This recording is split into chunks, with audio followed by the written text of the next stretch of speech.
حضرت علی اور یہودی کا مقدمہ۔ حضرت علی کے دون خلافت میں ایک یہودی آپ کے پاس آیا اور کہنے لگا، یہ زرہ لوہے کی بختر میری ہے اور میں اس پر حق رکھتا ہوں۔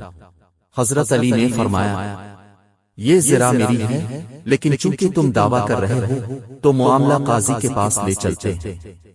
چنانچہ حضرت علی اور وہ یہودی قاضی شری کے دربار میں پہنچے۔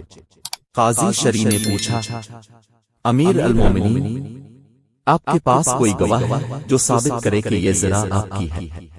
حضرت علی نے فرمایا، ہاں، میرے بیٹے حسن اور میرے غلام قمر گواہی دے سکتے ہیں۔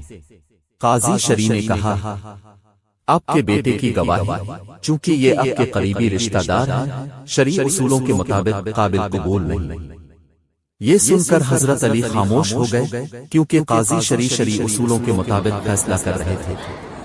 جب کوئی اور گواہ نہ ملا تو قاضی نے فیصلہ یہودی کے حق میں دے دیا اور کہا، یہ زرہ یہودی کی ہے، کیونکہ حضرت علی اپنے دعوے کے حق میں گواہ پیش نہیں کر سکے۔ یہودی یہ دیکھ کر حیران رہ گیا کہ ایک مسلمان خلیفہ قاضی کے سامنے عام شہری کی طرح کھڑا رہا، اور قاضی نے انصاف سے کام لیا۔ وہ فوراً بولا، اللہ کی قسم، یہ زرہ واقعی حضرت علی کی ہے، میں نے اسے نان جنگ میں گرنے کے بعد اٹھا لیا تھا۔ میں گواہی دیتا ہوں کہ اسلام ہی سچا دین ہے اور حضرت علی واقعی سچے اور نیک حکمران ہیں۔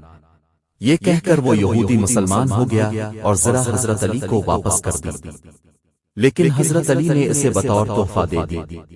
یہ واقعہ ہمیں سکھاتا ہے کہ اسلام میں انصاف ہر کسی کے لیے برابر ہے، چاہے وہ حاکم ہو یا عام شہری، اور عدل و انصاف کی برکت سے لوگ خود اسلام کی سچائی کو پہچان لیتے ہیں۔